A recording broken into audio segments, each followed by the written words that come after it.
Before I start this, I want to say it's lovely to be given credit for some of the things I've done and made a contribution to. But I do want to say in the social production of knowledge and skills and so on, it's never usually one person that just produces this. And along the way, there's been a number of people who've contributed to this. That this is coming out in an article in Context, the newsletter for family therapy and systemic practice is coming out in April. And I'm producing a workbook, which is an extended version of this. And in that, I do give credit to the other people who along the way have contributed. A number of years ago, Catherine Butler, who I used to teach for at Bath University, I used to stay with her and we talked about she was really into intersectionality and so on and so forth, and she says, you divide things out, and I said, well, no, I don't think I do. It might look like that, but that's not how I think about it or talk about it.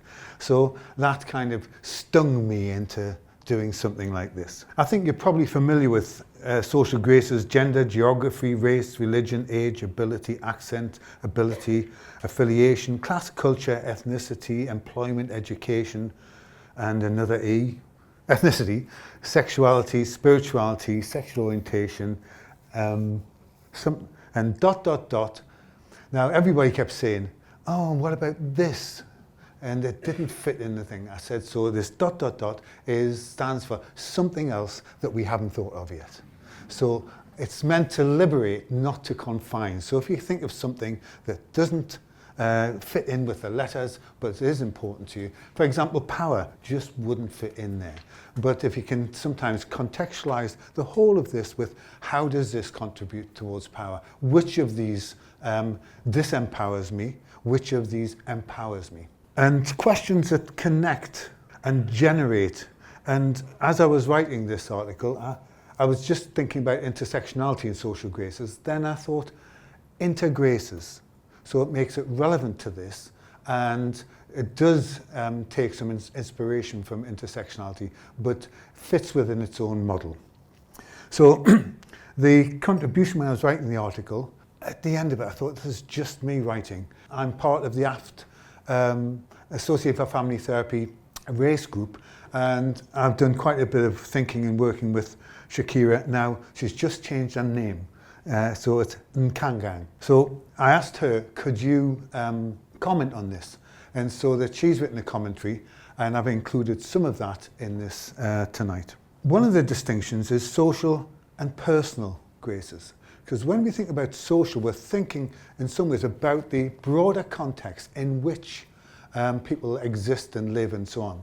And then I've started to introduce the idea of personal to emphasize what's your personal relationship with these things. If they're the broader context, how does each person develop a relationship with each of those social graces in their own personal life, in their professional life, and so on? So mixing social and personal graces. So I'm just going to I've given a brief history there. I'm going to talk about something I came up right at the end of writing this article with I Dream. I'll talk about rigor and imagination with the social graces. I'll think about intersectionality and intergrace. I'll think about the visible and invisible and voiced and unvoiced social graces. I'll look at the grace cards exercise. I'll look at ways to conceptualize messiness, because no social grace is neat and tidy, is it? So they're often listed like this and put in a diagram, but the rhizomatic metaphor helps us to conceptualize messiness. Heterarchy and hierarchy. A hierarchy tends to be fixed in order, an organization, whereas a heterarchy accepts that these things move around, and at any one time, one might be the most important and the others are to be understood in terms of that. And then that organization might turn around. So for example, in an organization, you might say a hierarchy says the boss is the boss, these are the next bosses, and da-da-da-da. Now, it may happen that somebody who doesn't have a formal status of power has a really good idea. And so in terms of exercising that idea or explaining it or putting it into action, that person may be given a position to lead until you've done that organisation, then go back into. It comes from radical feminism, the idea of how groups can operate with a leader emerging in relationship to the skills that they have for that task, not necessarily a person in a permanent position. And then I'll talk about peak questions as a way of voicing personal and social graces. So I came up with this. I was having a birthday week in London near St. Paul's, and we were doing the theatres and things, and we'd been out for my birthday and been at the theatre and so on, and I had to finish this article off by that night, so I came up with this at 3 o'clock in the morning, you know, after my birthday and under the influence of drugs, yeah. Prescribed drugs. And so I came with this. I'm going to share this, and then I'm going to show what Shakira came up with. So I stands for identify the problematic practices, ideas, or oppressive interactions. To distinguish which social graces are most relevant or influential in that current context. To remember the restraining effects of those social graces through visible and voiced methods such as cards, diagrams, and so on. To entertain through reflexive questions that explore the resourceful possibilities of the social graces for pivotal changes. To amplify, thicken, and develop the potential of the generated possibilities. And then to make the most of changes by moving from a position of it is what it is to it is what we make it, where possible. Now Shakira came up with this. She came to identify from her experience and her working knowledge and so on, naming and acknowledging the possibility of race-specific or other forms of relational oppression. To distinguish by recognizing cultural strengths as resources for resilience within social graces. To remember, including and exploring storytelling from cultural traditions and practices as a method of visibility and voice through cards and diagrams and so on. To entertain, exploring possibilities rooted in cultural pride and heritage, inviting resourceful pathways for possible pivotal changes. When can celebration be amplified and when is it restrained?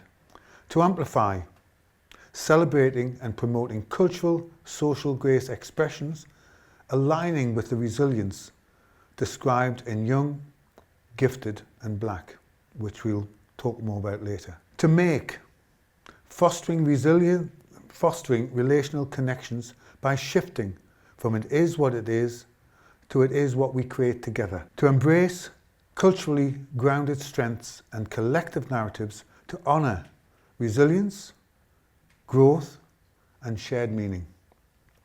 So I've created that kind of pattern, and you can see from Shakira's work how you personalise this, how you fit it to how you are situated within your culture, within your working profession and so on and so forth. So it's not something you have to follow what I've written, you adapt it and create it as you go. We'll talk about rigour and imagination, and this comes from somebody, Gregory Bateson, the late Gregory Bateson. So we shall know a little more by dint of rigour and imagination, the two great countries of mental process, either of which by itself is lethal.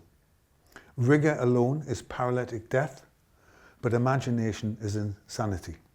So imagination, you can see the social graces mapped out there, and I sometimes have these moving and flash them so you don't really get a chance. And on the original PowerPoint, I have them moving, so that sometimes something comes right to the foreground and the others go into the background. Then after a little while, something else pops up and moves around. And sometimes it's really difficult to keep pace with them. And in a family session or with different children at different times, that one will pop up as important. And just as you're approaching that, something else will catch your eye and so on. So it's a dynamic, evolving, confusing. Imagination involves creativity, it involves confusion, and it involves curiosity. This kind of thing promotes curiosity. And how do you capture what's most important at any one time. So rigor involves discipline, dedication, discernment and division. You can see how I love a good alliteration. Yeah.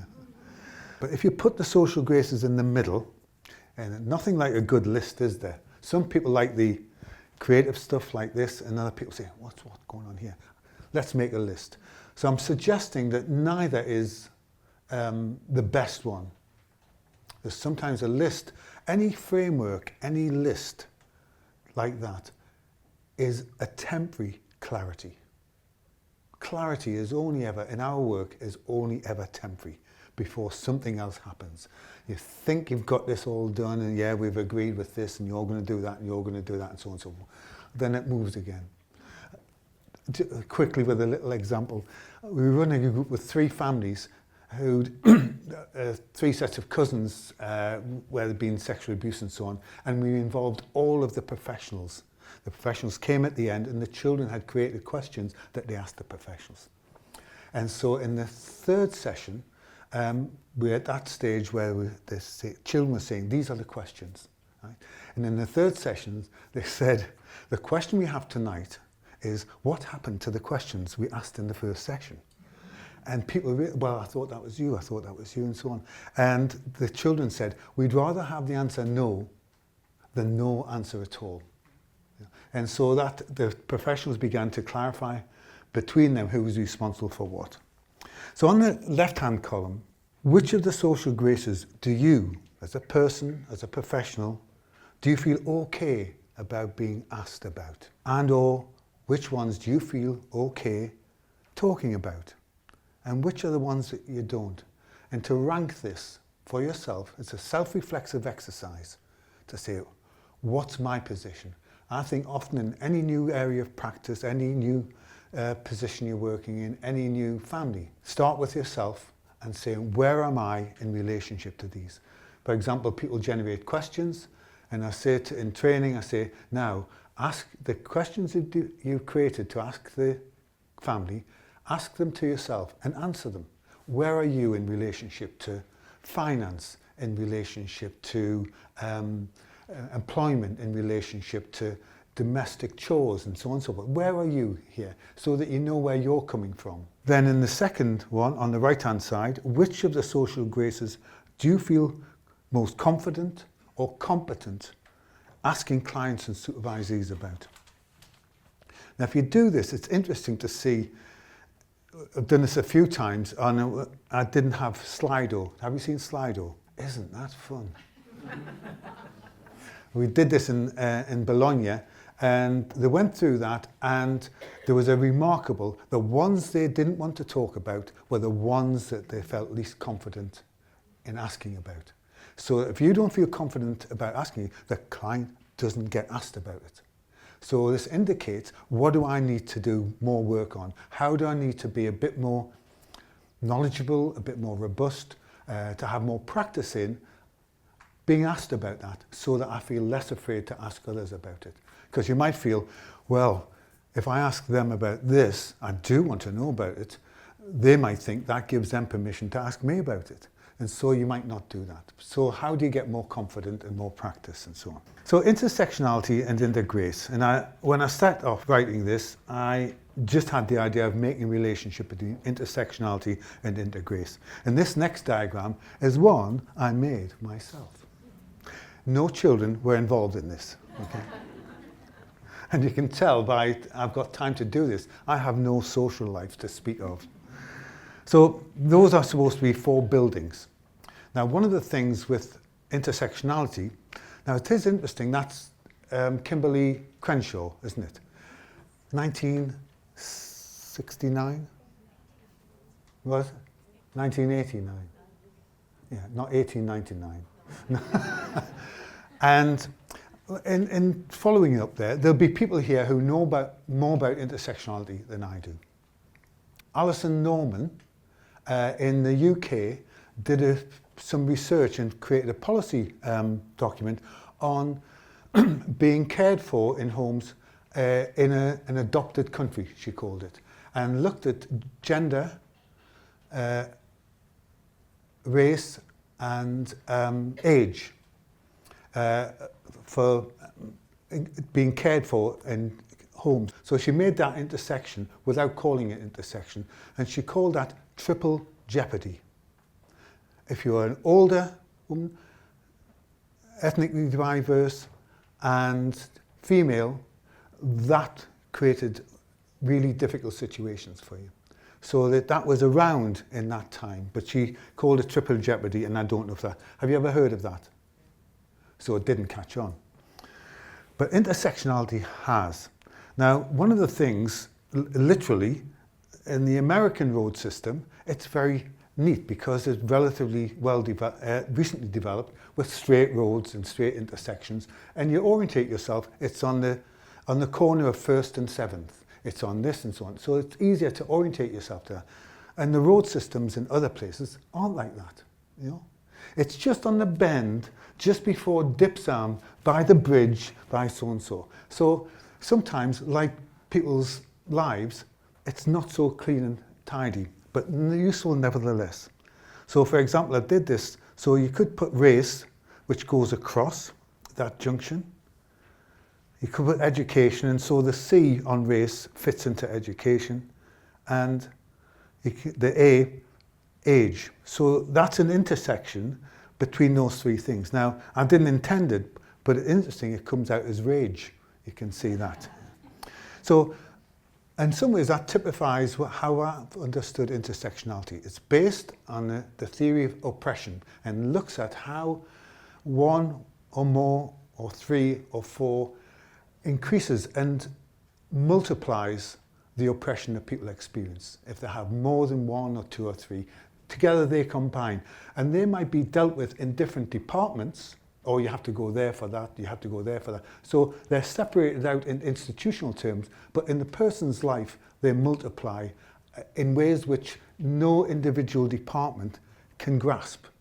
But the person experiences it, but the individual departments, unless they talk to each other, don't grasp what's happening for this person.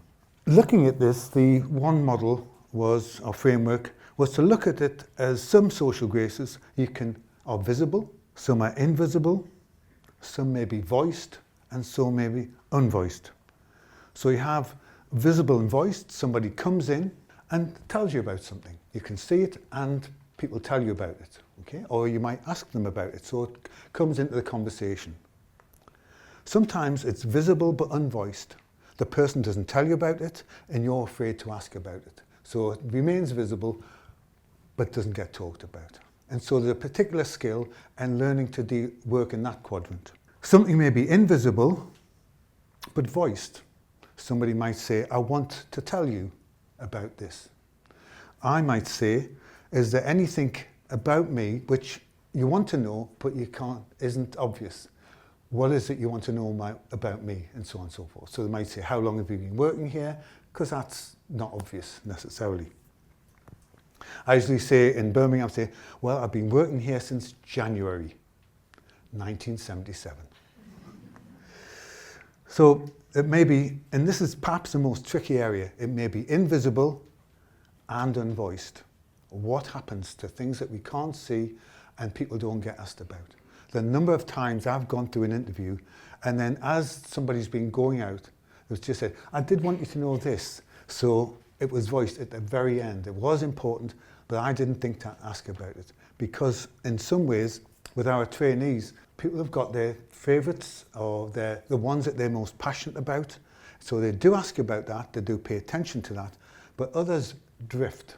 And so it behoves us to develop the skills or in some way or other bring out an opportunity for the client to tell us or the child to tell us about those things which are important to them, but we haven't asked about it or that we don't think to ask about it, but it's there and available. And then sometimes to place a grace in the middle, whichever one, and then say what aspects of this are visible, which aspects may be invisible, what's been voiced, what might be voiced and what might have been unvoiced about this. And so paying attention to this and involving children and families and clients in this kind of thing. You might find a different word than unvoiced. You might, as I listen to people, how do they talk? One of the catchphrases I have for myself is to think theory and talk ordinary. And talking ordinary is ordinary for the person that you're working with. There's no single way of talking ordinary. If you're working with a couple of social workers as parents, then ordinary might be theoretical stuff. Okay? If you're working with a carpenter, what's ordinary might be about, fixing things, building things, and so on. Use metaphors and language that fits for the person that you're working with. Okay?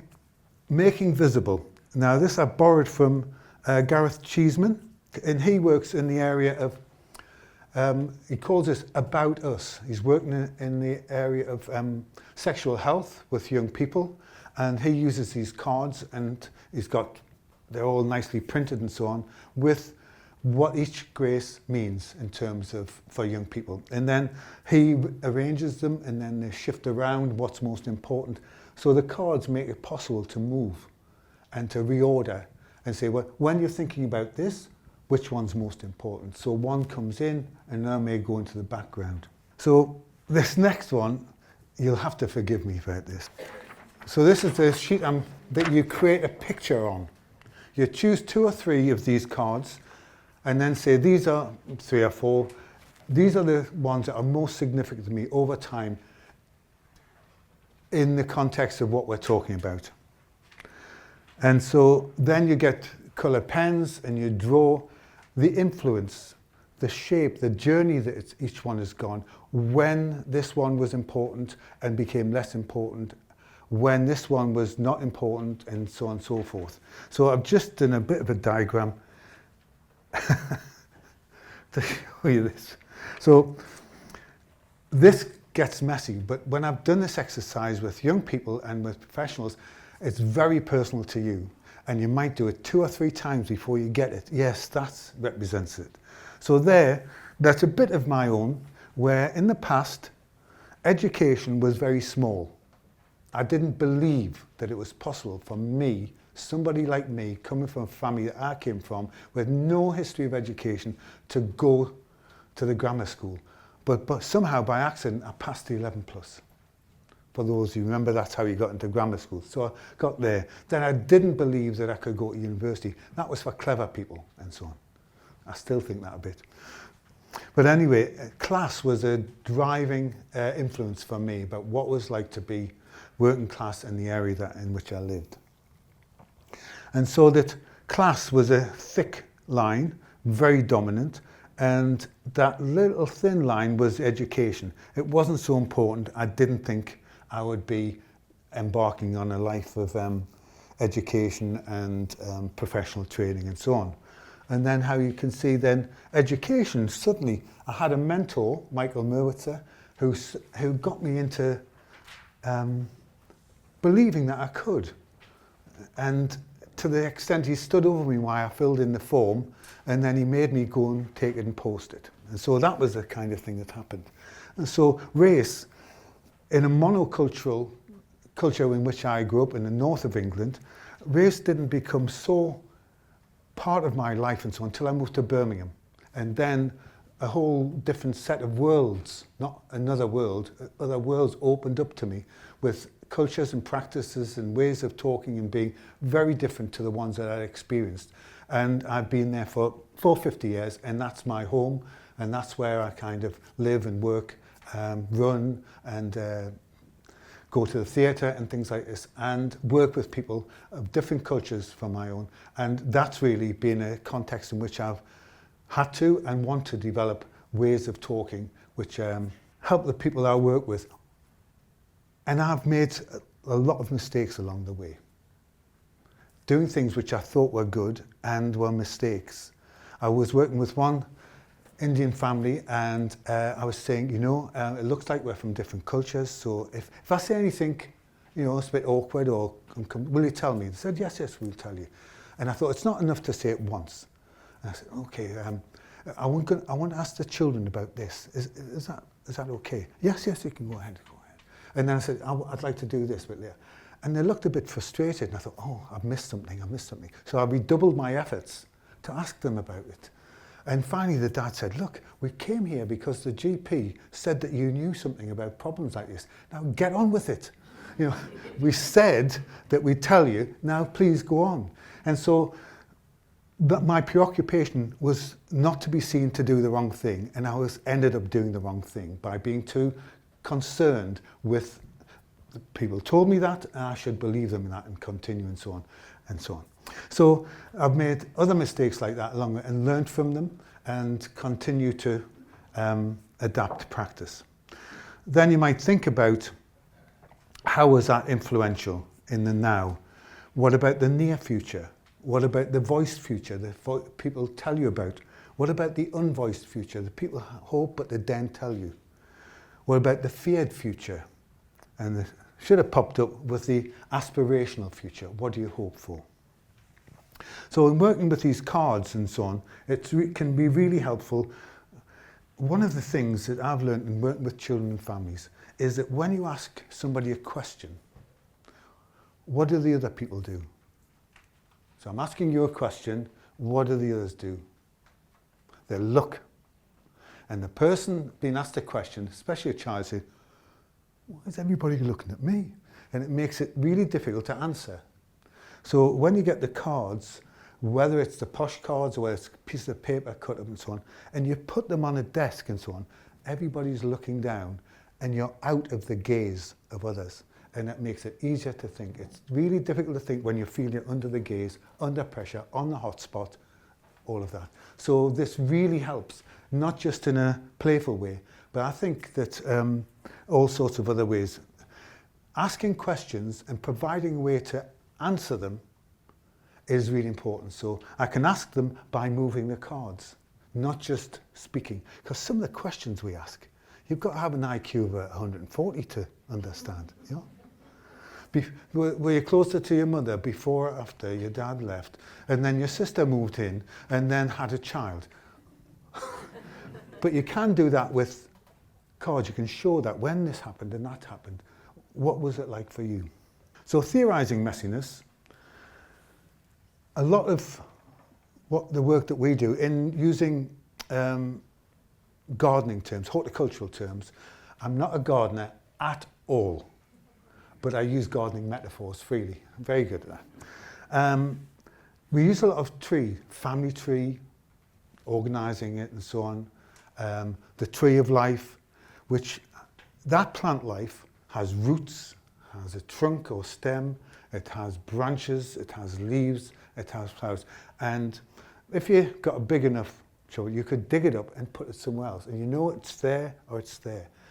And people's lives are not always like that. Rhizomatic plant form is like ivy or strawberries. You plant it here and it pops up over there where you least expect it. So learn to ask questions, maybe like, you know, has there been any changes happened that you didn't expect? We were working on this, but has there been any other changes that you thought, oh, that's happened? You don't know if it's a result of this, but it has happened that you following your line might not ask about. So awareness of things that disappear, and you might think, oh, that's gone, but it pops up somewhere else. So the rhizomatic plant metaphor allows you to think like that. And I think I've talked about the heterarchy already. Now, this is a peak from voiced, unvoiced to voiced. And peak stands for pivotal, intersectional or intergrace questions. So pivotal, intersection, then Q-U-E, the first three letters of questions. I've chosen this because in English, pique means to pique your curiosity. Now, when I looked around this, in Hindi, apparently means piquancy, to arouse the senses with strong fragrances and so on. So something about arousing senses, curiosity and so on. So that's why I chose pique.